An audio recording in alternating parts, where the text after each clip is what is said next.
It is Hawaii Public Radio, all things considered, and I'm Dave Lawrence. That is Street Cafe, one of the new recordings on a collection that is from Moody Blues legend John Lodge, Beyond, the very best of, the release of hand-picked deeper cuts, favorites, new recordings of both solo and Moody Blues tracks, and even some remix songs you'll know from classic albums that you might have grown up with.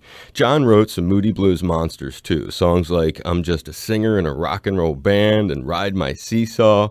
This rock and roll Hall of Famer just did the Royal Affair tour, during which we recorded this conversation, on the same bill with Yes, Asia, ELP's Carl Palmer. He's got another cruise appearance early next year. It includes our buddies Jerry Beckley and Dewey Bunnell from America. And somehow we will find out how he finds time to make wine, too. We will hear as we welcome this ferocious animal to All Things Considered. It's the Moody Blues, John Lodge. Aloha and mahalo, my friend. Yeah, how you doing, Dave? What's going on, brother? Hello, it's you. I haven't been to Hawaii for some time. I'm feeling quite jealous, actually. Hey, Dave. Well, we're going to hopefully lure you back by giving you massive respect and appreciation for you taking some time. And this release, Beyond, the very best of, John, explain how you come up with the re-recording of both the, you got the Street Cafe, but then two more tunes, right? Yeah, I really excited nowadays because, for recording, I was approached by BMG, some real music people there, a guy called Hartwig, who's CEO, and Peter Stack, who's the general manager over there in the UK. And they're real music people, and we were talking, and I got excited about going back in the studio again. And so we talked about the best way of doing it, what I would like to do. And I said, well, I've been playing on stage some deep cuts from my albums and songs from, say, Days of Future Past, Evening Time to Get Away, which was buried on the second side of the album. And I thought it'd be really nice to get back in the studio and record them as though I've recorded them today, as though they're new songs, really fresh. And so I started looking at some other deep cuts, and I realized I'd written a song called Street Cafe, and Street Cafe was never released in the USA. And I thought, well, I'd like to go back in the studio and re-record that, which I did. And so it all started to manifest itself. And then I thought it would be really good to go back to Natural Avenue. And there was a movie released last year called Private Lives. And they released Say You Love Me from Natural Avenue. So I went and found the original 24 tracks of that album. And bake them because, they probably wouldn't play properly anymore. Bake them, Right. Digitize them, and went back in the studio and remixed them for a 2019 mix.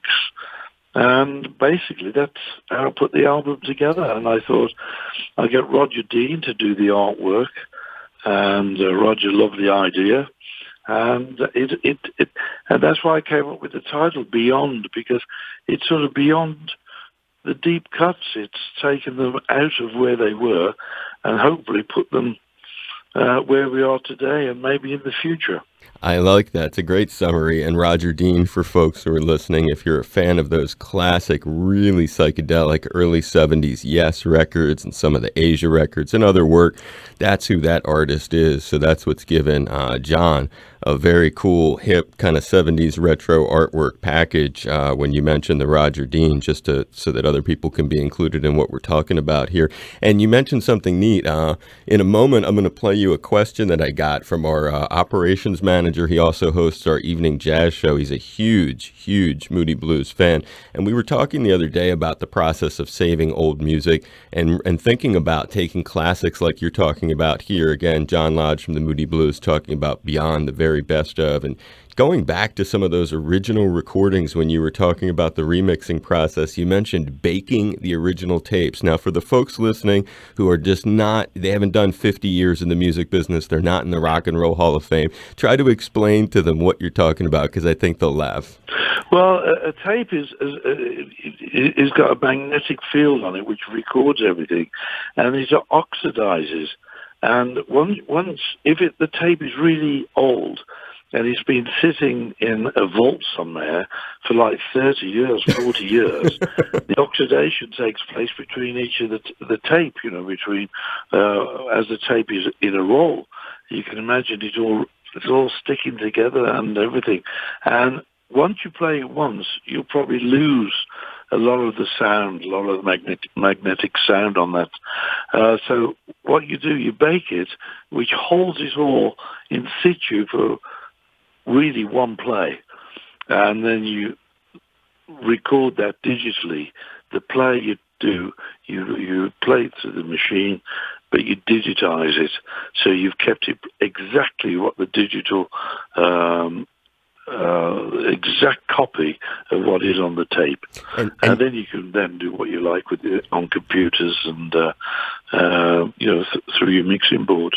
And you're just baking it for one play, basically, that one critical play. And this is to ensure that when you do that play, it will come out with the best possible condition. Yeah, because otherwise, if you try and play an old tape, if you ask anyone, if anyone's got an old cassette, play it nowadays and see what happens.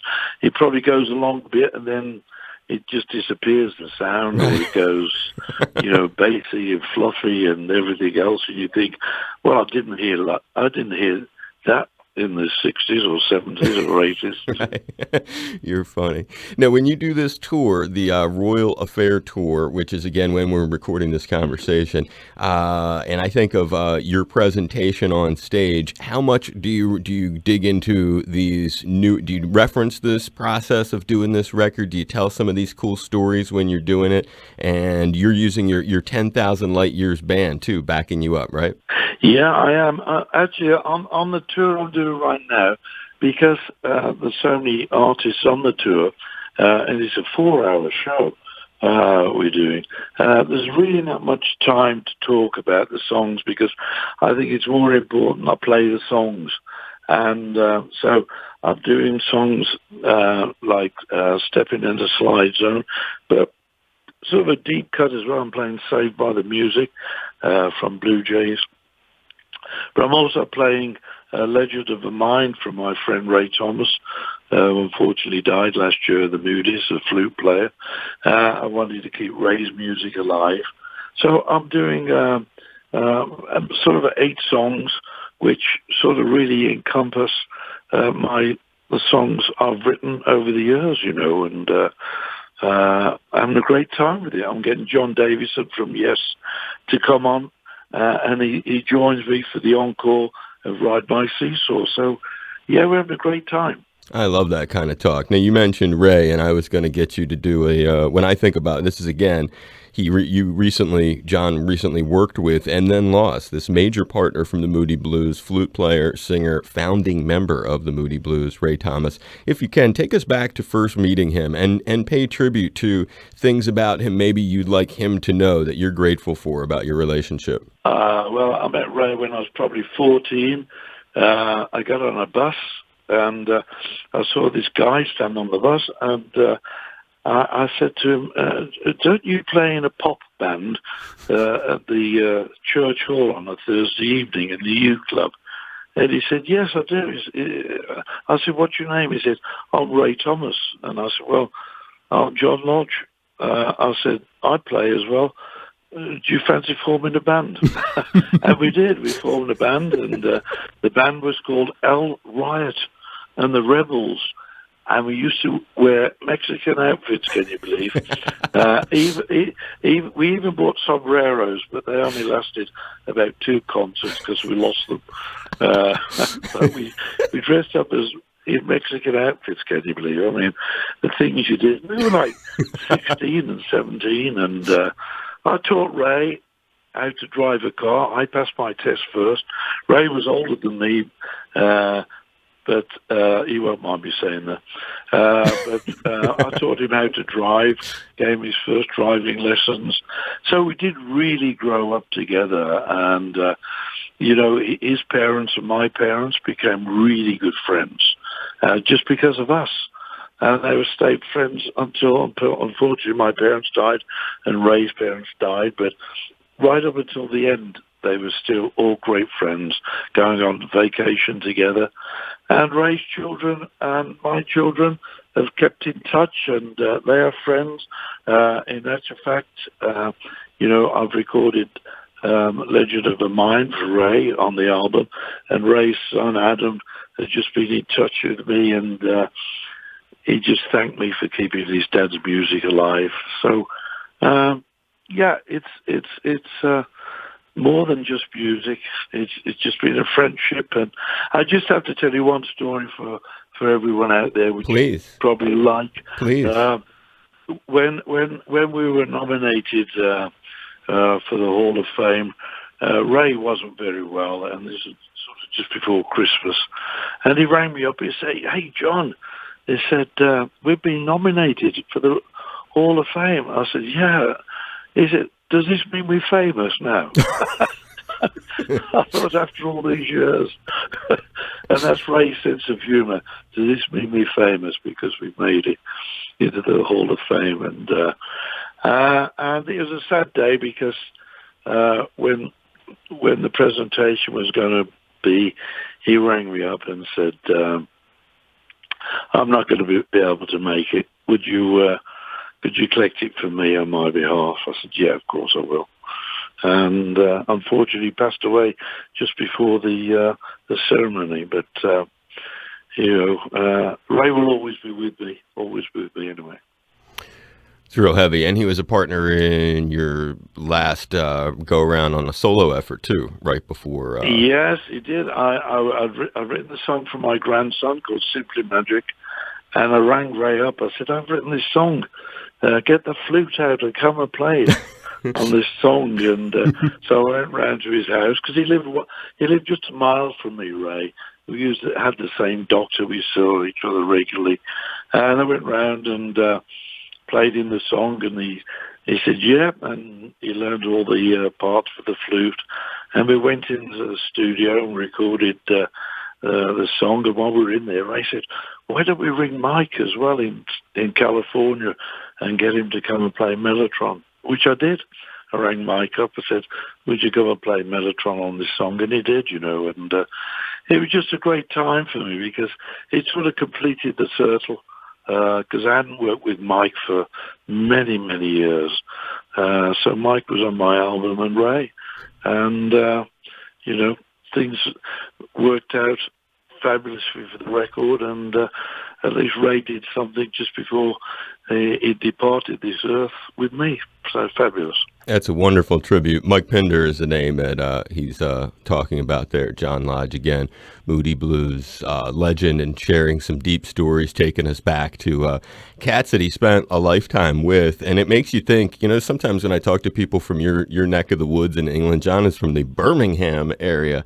I always wonder about different other exports, because doing radio, you meet other cats who are from Birmingham through the years, and you start to think, I wonder how much cross path there might be between like Black Sabbath, and you go generationally, English Beat, Steel Pulse. These are just some of the people, John Bonham. And then I was looking online, I saw John likes motorcycles. I saw on your Instagram, you're sitting on a big one. I thought, Rob Halford from Judas Priest, he's another Birmingham guy. How much did you get into any of those bands that are from your area? Well, I think a lot of us grew up together, and it was like a big wave that lasted for about 4 or 5 years, because when I grew up with people like Spencer Davis, Stevie Winwood. We were all playing the same little clubs together and getting about 10 guineas a night between all of us. So we were all working together, and Roy Wood, Jeff Lynne with bands like Idle Race, Before the Move, bands Before the Move, and Before ELO. We were all playing all in these same little clubs around Birmingham. It was an incredible period of time. UB40, of course, it's just so many people. John From Bonham. Birmingham, John Bonham. John Bonham. Yeah. I mean, Robert Plant was Right. from Wolverhampton, but he spent a lot of time in Birmingham, only round the corner, really, and a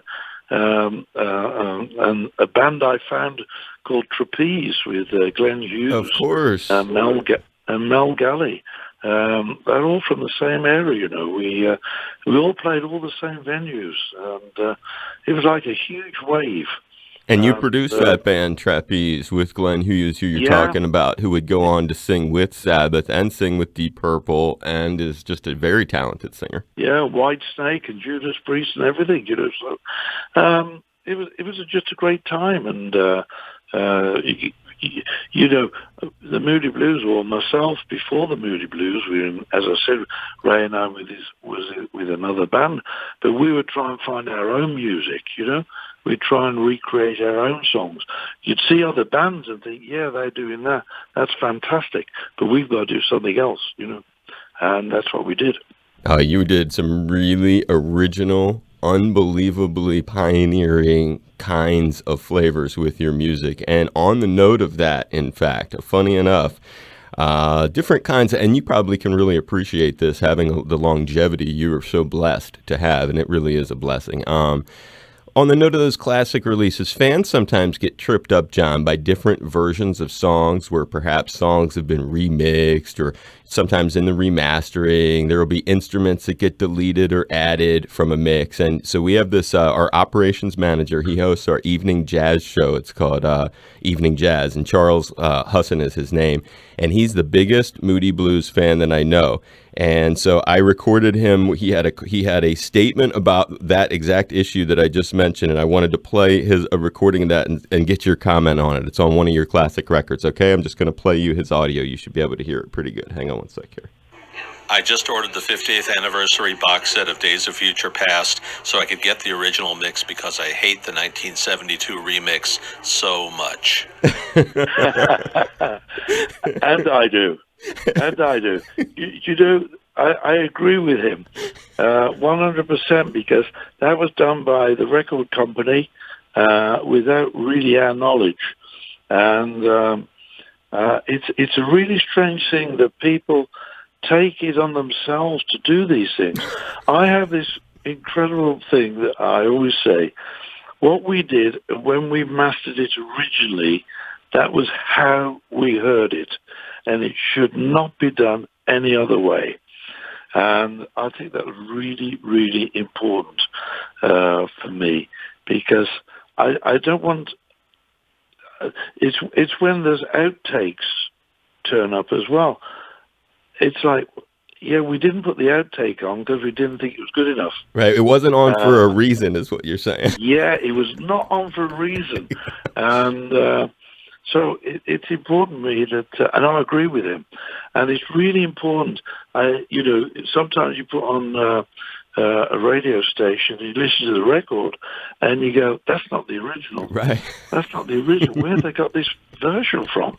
And it annoys me. It annoys me because if you're really into music, you should really find the originals. You should find the originals because they're the ones that made it happen.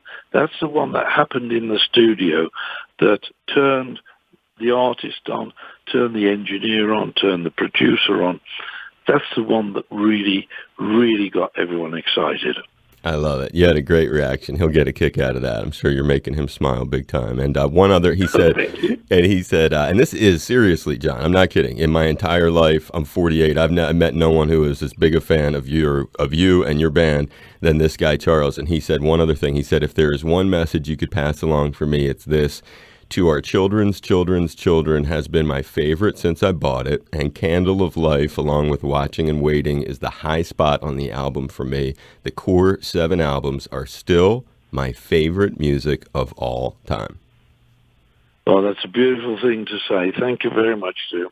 Yep. Really beautiful. Thank you. I love passing stuff. You know, when you sit in the studio at 4 o'clock in the morning and you're working on a track and everything, and you think, I wonder if someone's going to hear this. Exactly. And then you hear that statement like 40 years later, whatever, and you think, yep, we must have done something right. Exactly. You said it. You can't say it better than that. And on that note, it would be remiss if I didn't. You've written some of the songs that, when I was a little kid, my mom and dad rocked. My mom introduced me to Led Zeppelin and Jimi Hendrix and the Easy Rider soundtrack. And one of the kinds of things that they played on the radio that you heard all the time were some of these chestnuts that you made, John Lodge. You yourself are the writer of I'm Just a Singer in a Rock and Roll Band. You've got to give us some story of writing this monster radio epic. Well, it was a lot of different things, but the main driving force for me writing the song was at that period of time, late 60s, early 70s, people were sort of bestowing on us credits that we didn't have, They were saying things like, we know the answer to the universe, we know the answer to life, we know the answer to this, we're going to be flying spaceships. I mean, I had people turn up my house in England saying that they've come to get on my spaceship, which I'm about to fly and save the world. And I was saying, actually, I don't like flying, never mind flying in a spaceship. So it was really just to say, listen, I'm just a singer in a rock and roll band. I'm exactly the same as you. And that's why at the very end of the song, I actually say, we're all just singers in a rock and roll band. It's just that some of us are on stage and some of us are out there. But that's all we are. We're nothing else. And so that's basically where the song came from. But there are things in there that I had to refer to. One was the Vietnam War, to be honest. It was the photograph of the little girl running along the street when everything was on fire. And so I put that in there. And then all the riots that people do, and really you find most of the people who are writing are doing it for themselves, not for us, not for you or I. You can quietly have a revolution, and I think music did that in the 60s and early 70s. We really pulled the world together. I really believe that music actually united the people around the world.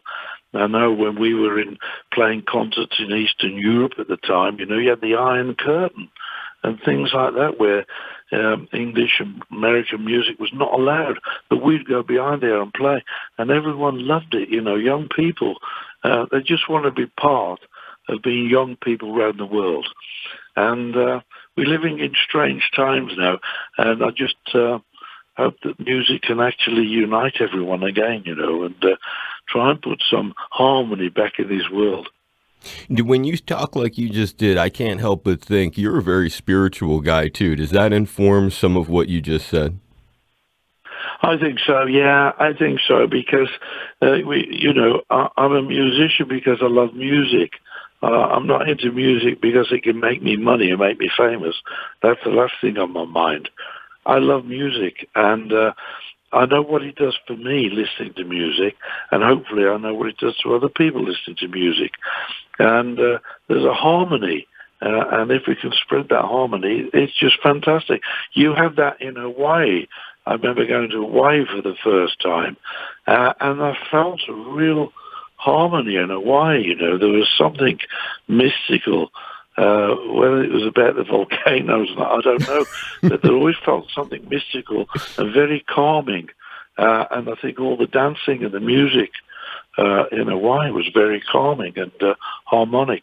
You know what's so cool that you brought that up? We have this guy. He is so generous. The way you're generous with all this storytelling and your good energy. There's this guy, Steve, the mystery emailer, and he emails me the history of different bands who are going to be on the show.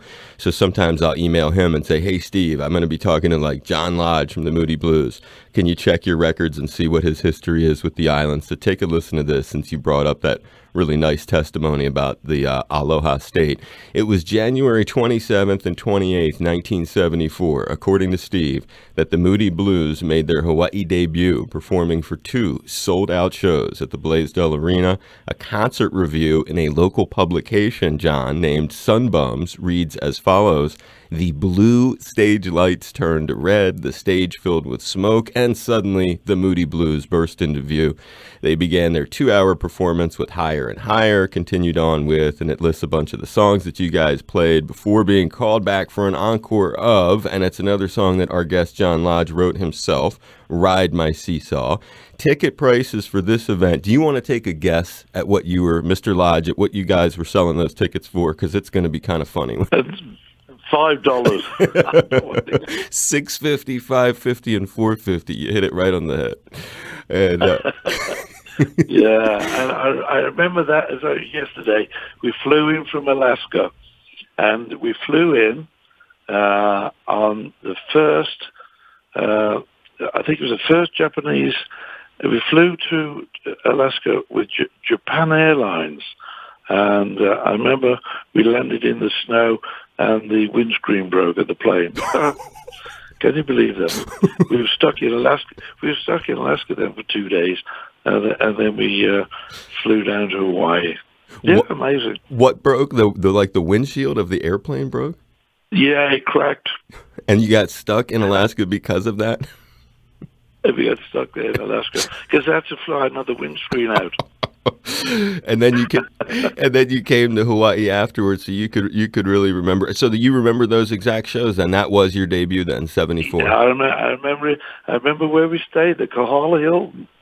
That's so funny. Where so many bands have stayed since then. And, and that's where I met Jack Lord there. You met? Say that again. I met Jack Lord there, Hawaii 5-0.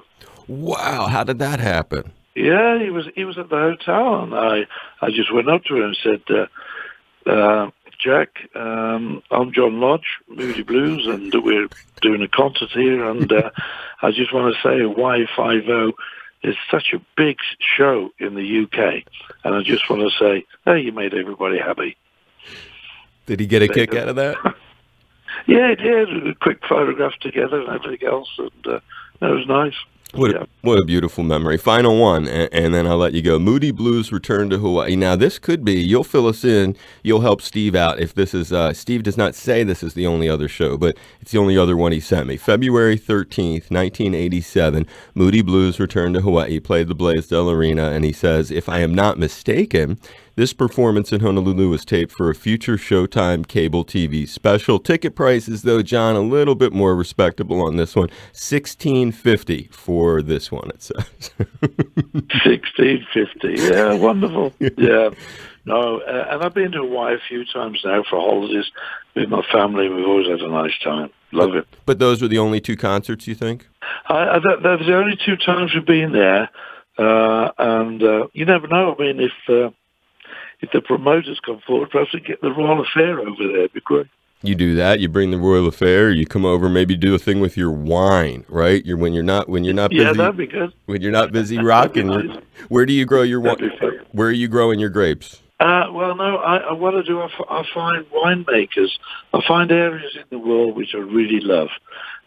One of them is in California, of course, Napa and Sonoma. Another one is in Bordeaux in France. Another one is in South Africa, called the Elgin Valley in South Africa. And I find winemakers, and we talk about wine, and we blend the wine, and then we make the wine, and we call it Chrisima. It has its own website, KRISEMMA, and that's from my 2 children's names, Christian and Emily. So, Chrisima.com. It's... we have some fun with this, and it takes us around the world for another reason, you know. That's what I'm saying. So try to write that into your say, that's a good excuse to go back to Hawaii. We'll do something with the wine. Yeah, we should come to perhaps a cruise around Hawaii and do a wine tasting, music and wine event. we'd love to have you. We have a nice 75-seat little performance studio attached to the station. If you ever are coming through and you just wanted to do a little Q&A or play some music for a cause, I know you're a guy with a big heart who loves to help out people in need. You could do something like that, or anything like that. We'd love to see you in town here. Don't think that the welcome is it's a red carpet welcome for you, John Lodge from the Moody Blues, beyond the very best of. And he was so kind to do this very fun, lively conversation with us, and giving you a huge hug, a couple of them, and big high fives. And I hope you had fun talking today. I had a great time, and thank you. And all my best wishes to everyone there in Hawaii. And thank you. Cheers, Dave. Fantastic. Cheers, mate. It's John Lodge from the Moody Blues joining you. This is Hawaii Public Radio's Pledge Drive. And all things considered, I'm proud and honored to be with my friend here, Dave Lawrence. If you want to ride this seesaw, it isn't free. Yeah, dig deep in those quarters and become a member today. This is how you do it, and thank you for supporting HPR. Fantastic. I hope that wasn't a hassle, man. I really did enjoy talking to you, John. You told some great stories. You're a great storyteller, and just an honor to get to talk to you and to get the support for the radio station. Hopefully you like public radio, but I really do appreciate your time today, brother. My pleasure. Thanks so much, Dave. All the best to you. You too. Take care. Aloha. Bye, aloha.